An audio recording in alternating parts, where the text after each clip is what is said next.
नमस्कार, मी दीपक राऊत तुमचे स्वागत करतो आजच्या शेअर मार्केट अपडेटमध्ये.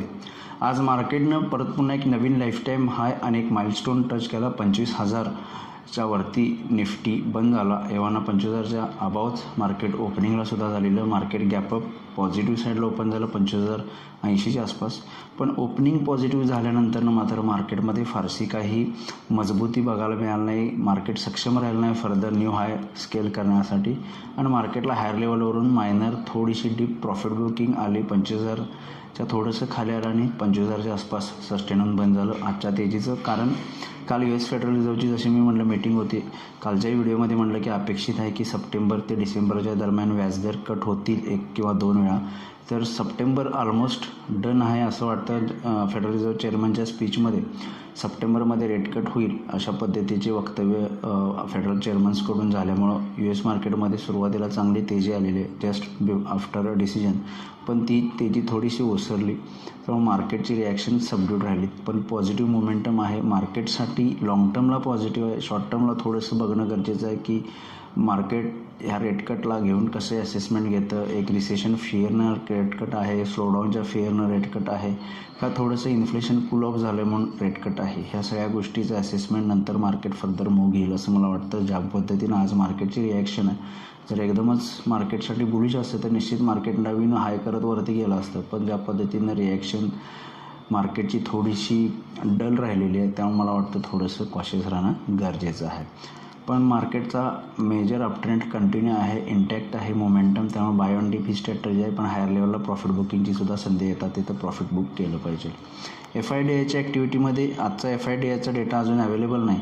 पण काल FISने जवळपास कालच्या सेशनमध्ये FISने 3,400 करोडची विक्री केली. त्या बाजूला 3,300 करोडची खरेदी DISने केली. FIDIचा डेटा एकदम घासून आहे. लास्ट इयर त्याच्या आधीच्या दिवशी 5,500 आणि 5,500 करोड दोन्ही सेम बाईंग होतं. त्यामुळं FIDIचा बाईंग सेलिंगचा खेळ हा सुरूच आहे. पण overall major trend up trend आहे. त्यामुळे मार्केटचा मोमेंटम इंटॅक्ट आहे. उद्या ट्रेड करायचं असेल, मार्केट 25,000च्या वरती बंद दिला आहे. त्यामुळे 25,000च्या वरती जोपर्यंत आहे निफ्टी सस्टेन तोपर्यंत sky is the limit. Nifty further upmove दाखवू शकते. मे बी 25,200 300 जाऊ शकतं.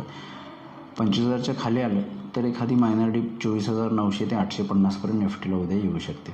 बँक निफ्टीमध्ये कंटिन्यू वीकमध्ये एकच रेंज मेंटेन आहे 51,500. 51,500च्या अबाव वर गेला तर 52,000.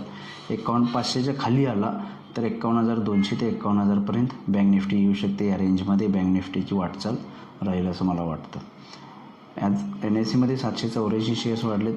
पण पडणारे शेअर्सची संख्या 1600 होती. जवळपास पडणारे शेअर्स भरपूर आहेत. निफ्टीमध्ये मात्र 28 शेअर्स वाढले, त्या बाजूला 22 शेअर्समध्ये पडझड झालेली आहे.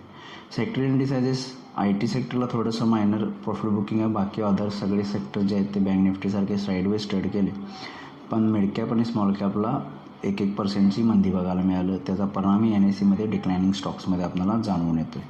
ग्लोबल मार्केटचा आढावा घ्यायचा झाला उद्यासाठी ते युरोपियन मार्केट्स मायनस आहेत 0.5 ते 1%. बँक ऑफ इंग्लंडनं आता जस्ट व्याजदर कट केलेत 4-5 वर्षांनी. कोविड नंतरनं पहिल्यांदा मायनर कट 25 बेसिसचा बँक ऑफ इंग्लंडकडून आलेला आहे.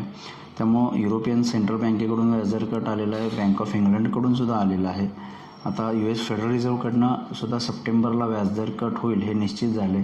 त्यामुळे बघणं गरजेचं आहे की RBI व्याजदर कटसाठी कधी रेडी होते किंवा कोणते संकेत व्याजदर कट बाबतीत कधी देते का, त्यानुसार मार्केटची पुढची वाटचाल राहील. पण तरीही मार्केट जे आहे ते थोडंसं मला वाटतं कॉशियस मूव्ह घेऊन जाईल असं मला वाटतं.